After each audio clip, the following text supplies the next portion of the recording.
Saudara-saudara terkasih dalam Tuhan, sekarang saya sengaja penampilannya beda dan gaya bicaranya juga beda.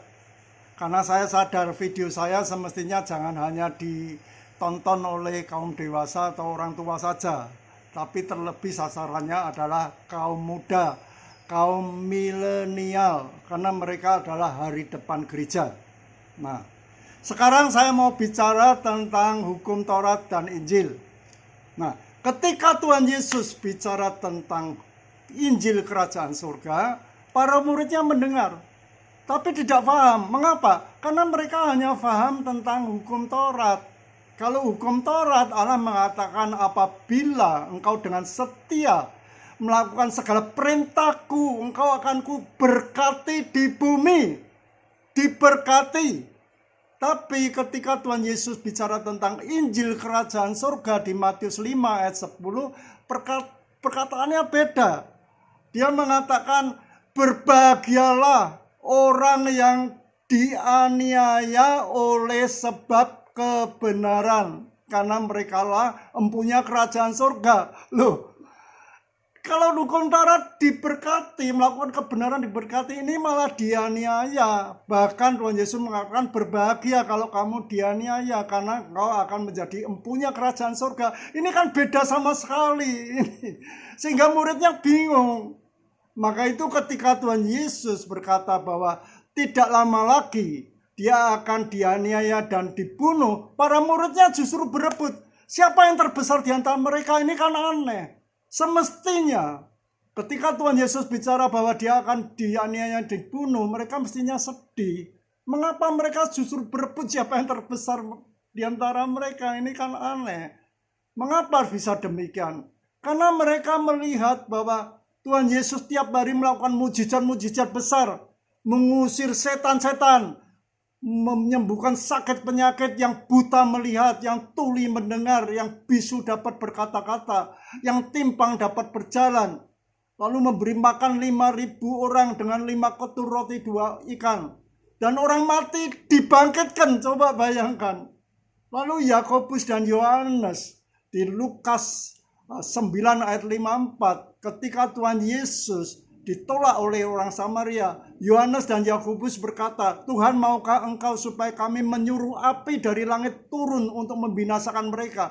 Jadi para murid itu percaya bahwa Yesus punya kuasa seperti Elia menurunkan api dari langit untuk melibas musuh-musuhnya.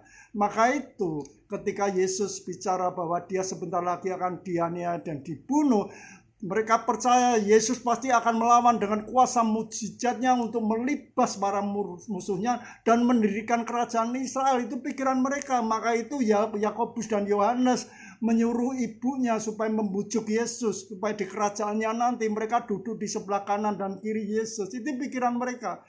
Jadi mereka mengikut Yesus. Mereka pikirannya hanya duniawi. Mereka berpikir bahwa ikut Yesus nanti mereka akan berjaya dan berkuasa. Itu pikiran mereka. Tapi kenyataannya di luar dugaan mereka. Ketika Tuhan Yesus hendak ditangkap di Taman Getsemani, Tuhan Yesus sama sekali tidak melawan, sama sekali menyerah. Bahkan Petrus yang hendak melawan, Tuhan Yesus menegur dengan keras. Ini membuat Petrus bingung, juga murid lainnya bingung. Lalu mereka kecewa, bingung, dan ketakutan. Mereka semua meninggalkan Yesus. Bahkan Petrus 3 kali menyangkal Yesus karena saking kecewanya pada Yesus. Dan setelah Yesus bangkit dari kubur dan menemui mereka, mereka senang, tapi tidak terlalu semangat. Mengapa? Karena ketika Yesus menemui mereka, yang dibicarakan tentang nanti, tentang kerajaan surga, bukan tentang kejayaan di bumi ini, tentang pemulihan kerajaan Israel. Maka itu mereka tidak terlalu semangat. Mereka lalu kembali menjala ikan, itu buktinya. Dan ketika di detik-detik di mana Tuhan Yesus hendak terangkat ke surga, mereka masih bisa mendesak, masih sempat-sempat mendesak Yesus. Tuhan, maukah engkau pada masa ini memulihkan kerajaan Israel? Jadi pikiran mereka selalu apa? Tentang kejayaan dan kekuasaan di bumi ini, memulihkan kerajaan Israel. Mereka menjadi penguasa, mereka berjaya dan berkuasa. Itu pikiran mereka. Pikiran mereka duniawi terus. Jawab Yesus, Engkau tidak perlu tahu masa dan waktunya yang ditentukan oleh Bapa menurut kuasanya. Tapi engkau akan menerima kuasa apabila Roh Kudus turun atas kamu, dan engkau akan bukan berkuasa, menjadi saksiku, bukan berkuasa dan percaya, tapi menjadi saksiku di Yerusalem dan di seluruh Yudea dan Samaria dan sampai ke ujung bumi. Itu di Kisah Rasul 1 ayat 6 sampai 8 dan Kisah Rasul 2 ketika hari Pantekosta Roh Kudus turun memenuhi mereka, baru mereka sadar bahwa Tuhan memberikan Roh Kudus, memberi mereka kuasa bukan untuk melibas musuh-musuhnya, tapi untuk mengusir setan-setan, menyembuhkan sakit penyakit seperti yang Yesus lakukan, memberitakan Injil, menjadi saksi Yesus. Dan akhirnya mereka mati sebagai martir. Itu yang terjadi. Jadi kalau ada gereja mengatakan Injil kemakmuran itu ngawur dan sesat. Yang kemakmuran itu adalah Taurat. Kalau Taurat kemakmuran itu baru benar. Karena di dalam Taurat Ulangan 28 ayat 1 sampai 11 dikatakan bahwa Allah mengatakan bahwa kalau kamu dengan setia melakukan segala perintahku, engkau akan kuberkati ketika engkau keluar, ketika engkau masuk, ketika engkau di kota, engkau di ladang. Jadi kamu kemana-mana diberkati. Engkau akan naik, tidak akan turun. Engkau akan menjadi kepala, bukan menjadi ekor.